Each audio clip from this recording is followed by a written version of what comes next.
The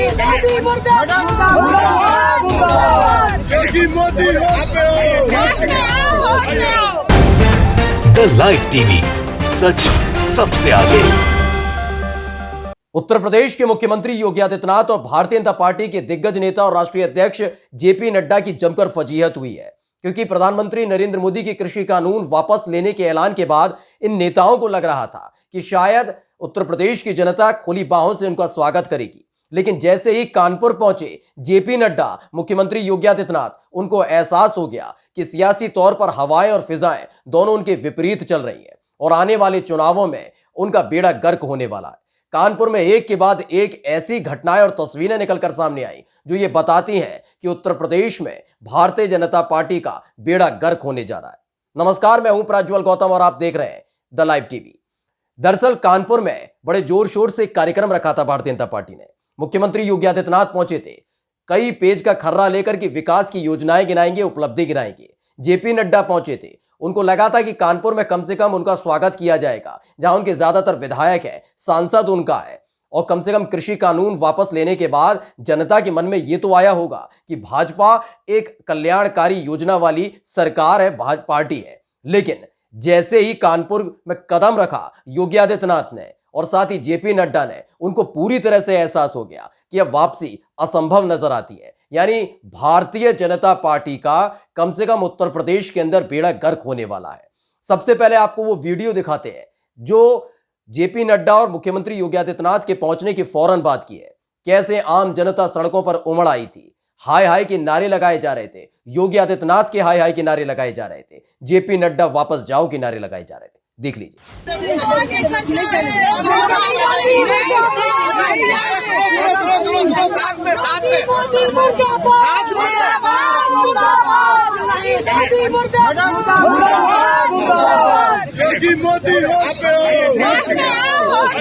दरअसल किसानों के मुद्दे पर खुद को घिरता देख किसान बिल वापस लेने का ऐलान तो कर दिया पीएम ने, लेकिन अब भी कई ऐसे मुद्दे हैं जिनसे जनता त्रस्त है और यही एक वजह है जिसके चलते अब जनता सड़कों पर उतर आई है, परेशान हो चुकी है इस सरकार से। और यही एक वजह है जिसके चलते जब जानकारी मिली जनता को कि भाई कानपुर पहुंचने वाले हैं मुख्यमंत्री योगी आदित्यनाथ, जेपी नड्डा पहुंचने वाले हैं, प्रवचन सुनाएंगे मंच से खड़े होकर, तो प्रवचन देने का मौका ही नहीं दिया। वहीं पर खड़े होकर जमकर हाय हाय किया, नारेबाजी की। लेकिन इस दौरान चूंकि सरकार उनकी है, पुलिस उनकी है, तो महिलाओं को घेर लिया गया, जबरदस्ती उन्हें हिरासत में लेने की कोशिश की, जमकर खींचतान हुई। एक बार फिर से वो वीडियो देख लीजिए।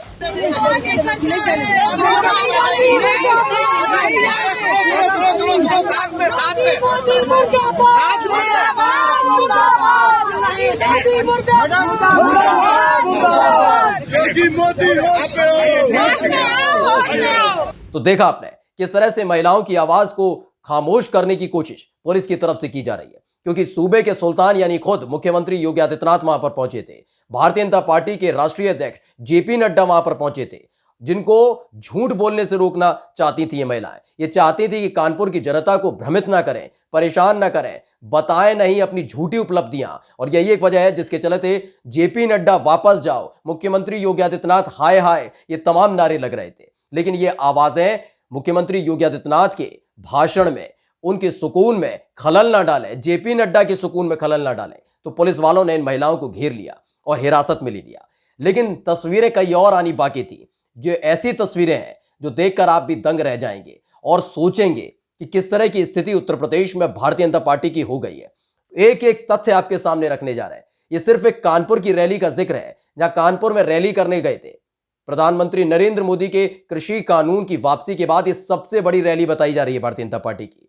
लगा था कि कानपुर में कम से कम खुली हाथों से, खुली बाहों से स्वागत किया जाएगा, लेकिन कानपुर की जनता ने जो बेड़ा गर्क कर दिया, जो फजीहत की है भारतीय जनता पार्टी की, वो आप देखिएगा।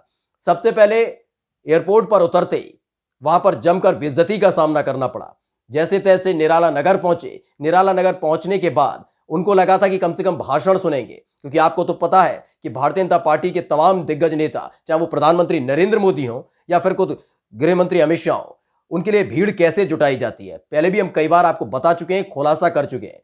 भाड़े पर भीड़ लाई जाती है, पैसा सरकारी मद से खर्च किया जाता है। लगा था जेपी नड्डा को कुछ ऐसा ही इंतजाम योगी आदित्यनाथ की तरफ से फिर से किया होगा। योगी आदित्यनाथ को अपनी मशीनरी पर भरोसा था, अपने कारिंदों पर भरोसा था कि उन्होंने पूरी व्यवस्था कर ली होगी कि जेपी नड्डा खुश हो जाएं। लेकिन जैसे ही मंच पर बोलने के लिए खड़े हुए जेपी नड्डा, मुख्यमंत्री योगी आदित्यनाथ पहुंचे मंच पर, सामने पड़ी हुई थी खाली कुर्सियां। भाषण सुन लीजिए, भाषण चल रहा था, झूठ का पुलिंदा बांधा जा रहा था और सामने कोई मौजूद ही नहीं था। देख लीजिए तस्वीर। मित्रों, कार्यकर्ता कैसा होता है और कार्यकर्ता किस प्रकार का होता है? पहले कार्यकर्ता सदस्य बनता है, फिर कार्यकर्ता बनता है और बूथ अध्यक्ष बनता है। मैं इटावा के गांव में, इटावा जनपद में सहरई के एक गांव में गया था मित्रों। हमारा बूथ अध्यक्ष यादव है। तो देखा आपने किस तरह से बेवकूफ बनाया जा रहा है। दरअसल ये जो वीडियो है वो एक कानपुर के बड़े पत्रकार हैं ऋषभ कांत छाबरा, उन्होंने अपने ट्विटर पर ट्वीट की है वीडियो और उन्होंने लिखा कि कानपुर में जेपी नड्डा के कार्यक्रम में दिखी खाली कुर्सियां। उन्होंने साफ तौर पर इसका जिक्र किया है कि किस तरीके से जब कानपुर पहुंचे जेपी नड्डा तो वहां पर भीड़ नहीं थी, कोई सुनना नहीं चाहता। भारतीय जनता पार्टी के झूठ से, उनके भ्रम से, वो जो गुमराह करते हैं जिस तरीके से, उससे परेशान हो चुकी है जनता। और कानपुर ने आईना दिखा दिया है, कानपुर की जनता ने आईना दिखा दिया है, बता दिया है अब आपके भ्रम में और आपके झूठ में अब हम फंसने वाले नहीं है। जिस तरह से गुमराह करते हैं, रोजगार मांगा जाता है तो हिंदू मुसलमान करते हैं, जब जब आपसे हक और विकास की बात की जाती है तो आप राम मंदिर का जिक्र करते हैं। हमें अब हमारा हक चाहिए, हमें विकास चाहिए, एक अच्छी जिंदगी चाहिए, जिंदा कानून चाहिए, लोकतंत्र चाहिए और संविधान चाहिए।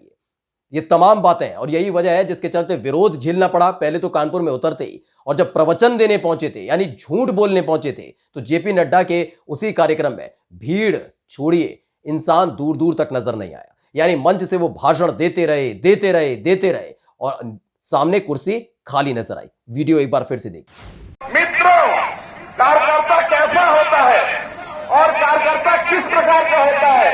पहले कार्यकर्ता सदस्य बनता है, फिर कार्यकर्ता बनता है और बूथ अध्यक्ष बनता है। मैं इटावा के गांव में, इटावा जनपद में सहरई के एक गांव में गया था मित्रों। हमारा बूथ अध्यक्ष यादव है। तो देखा आपने किस तरह से कानपुर की जनता ने आईना दिखा दिया भारतीय जनता पार्टी को। कम से कम इसकी चर्चा अब दिल्ली तक हो रही होगी कि किस तरह से उत्तर प्रदेश में सियासी माहौल बना हुआ है, फिजाएं अब विपरीत चल रही हैं। जो खोली बाहों से 2017 में जिस पार्टी का उत्तर प्रदेश की जनता ने स्वागत किया था, अब वो जल्द से जल्द धक्का देकर इस पार्टी को उत्तर प्रदेश से भगा देना चाहती है, क्योंकि हालात बद से बदतर हो चुके हैं। किसानों पर किस तरह से अत्याचार किया गया था इस सबको पता है, नौजवानों पर किस तरह से अत्याचार किया जा रहा है सबको पता है, रोजगार के नाम पर पकौड़े तलने की सलाह प्रधानमंत्री देते हैं सबको पता है। इन सब के बीच किसानों का जो विरोध हो रहा था उसे थामने के लिए प्रधानमंत्री ने जो ऐलान किया था, सिखों को खालिस्तानी बताया जा रहा था, आतंकवादी बताया जा रहा था और चुनावों पर उसका विपरीत असर ना पड़े, इसीलिए ये कृषि कानून वापस लिया गया था। लेकिन फिर भी लगातार कृषि कानून आने का दावा तमाम भारतीय जनता पार्टी के दिग्गज नेता कर रहे थे। और इसके साथ ही आपको याद भी होगा कैसे उन्हें गंदी और अनर्गल बातें उनके लिए कही जा रही थी, पाकिस्तानी बता दिया गया था, पाकिस्तान जाने की सलाह दी जा रही थी। और इसमें सबसे ज्यादा कौन थे? वो थे जो पंजाब से आए थे किसान, यानी सिख थे, सरदार थे, पंजाबी थे। अब उन्हीं पंजाबियों को, उन्हीं सिखों को साधने के लिए जेपी नड्डा ने सीधे रुख कर लिया गुरुद्वारे का कि कम से कम मत्था टेका जाएगा तो सीधा संदेश दिया जाएगा।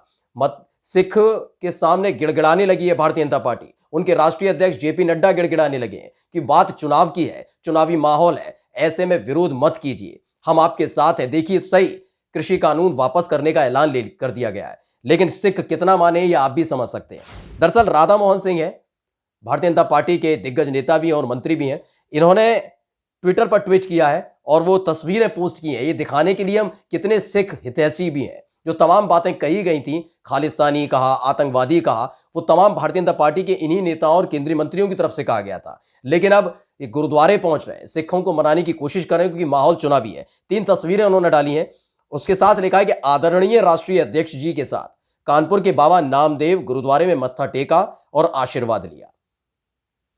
यानी गुरुद्वारे पहुंचे सिर्फ इसलिए क्योंकि उनको मालूम है कि माहौल इस समय उनके विपरीत चल रहा है, सत्ता में वापसी अब असंभव नजर आती है।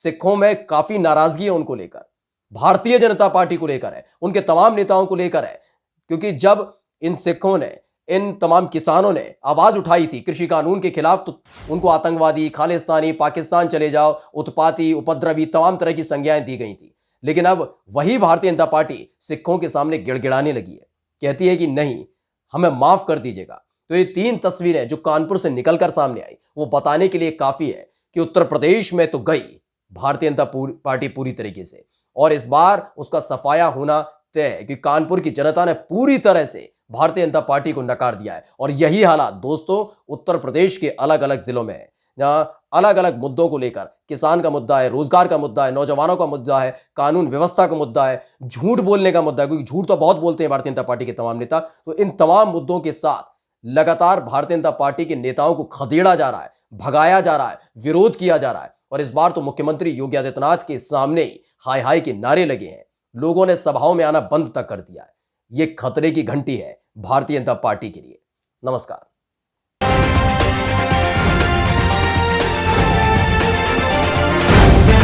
द लाइव टीवी, सच सबसे आगे।